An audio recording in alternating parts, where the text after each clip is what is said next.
Ahojte, v tomto videu si ukážeme jeden z hlavných dôvodov, prečo je táto parametrizácia taká užitočná, kvôli vyjadreniu polomeru vpísanej kružnice. Popri tom si ukážeme niekoľko menej známych vzorcov, pomocou ktorých môžeme vypočítať obsah pravouhlého trojuholníka. Začneme týmto obrázkom. Vidíme, že máme trojuholník rozdelený na dve dvojice zhodných pravouhlých trojuholníkov a jeden štvorec. Prostredné čiary sú osy uhlov a ich priesečník je stredom vpísanej kružnice. Takže dĺžka strany štvorca je polomer vpísanej kružnice. V tomto momente sa oplatí ukázať prvý menej známy vzorec na výpočet obsahu trojuholníka. Najprv si potrebujeme preusporiadať rozlámané časti do obdĺžnika. Ako vidíme, jedna strana obdĺžnika je taká istá ako prepona a druhá strana obdĺžnika je polomer vpísanej kružnice.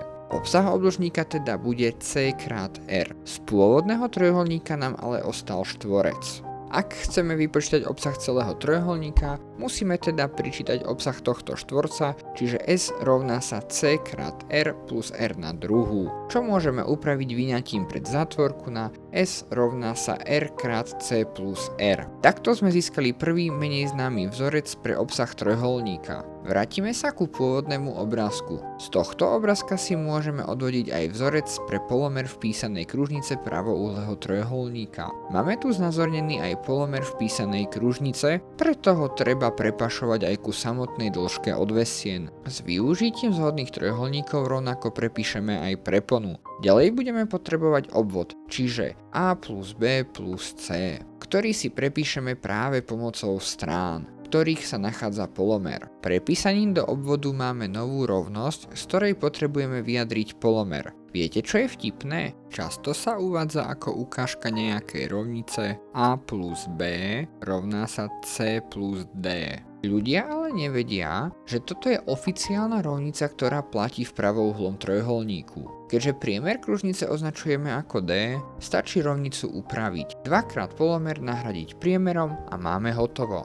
Z menšej odbočky sa vrátime ku polomeru. V minulom videu sme si odvodili vzťahy pre strany pravouhlého trojuholníka pomocou SK parametrizácie. Tieto strany teraz dosadíme do vzorca pre polomer. Po úprave vidíme, že sa nám rovnica pekne zjednodušila a vyšlo nám, že polomer vpísanej kružnice pomocou parametrov je súčin S a K, teda súčinom jednotlivých parametrov. Keď sa teraz pozrieme na rovnice stran trojuholníka, vidíme, že každá strana v sebe obsahuje priemer vpísanej kružnice. Toto je presne fakt, ktorý využijeme pri rysovaní trojuholníka, keď budeme poznať len jednu odvesnú a polomer, respektíve priemer vpísanej kružnice.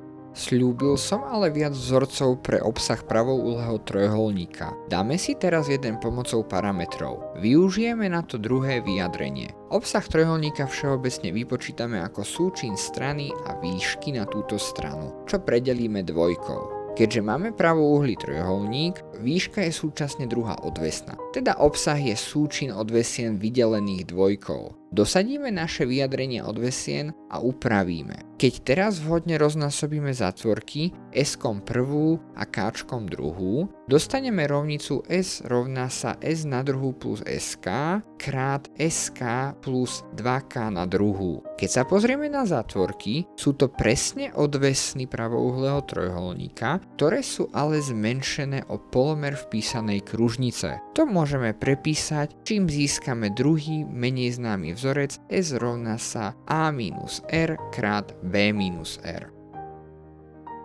V tomto videu sme si ukázali viac vzorcov, ktorými môžeme vypočítať obsah pravouhlého trojuholníka. Takisto sme vyjadrili polomer vpísanej kružnice pomocou jednotlivých parametrov. V nasledujúcom videu si ukážeme, ako môžeme vytvárať primitívne pythagorejské trojuholníky bez toho, aby ste poznali čo i len jednu rovnicu. Budem rád, ak mi zanecháte odber. V tomto momente je to odo mňa všetko, takže vám veľmi pekne ďakujem za pozornosť.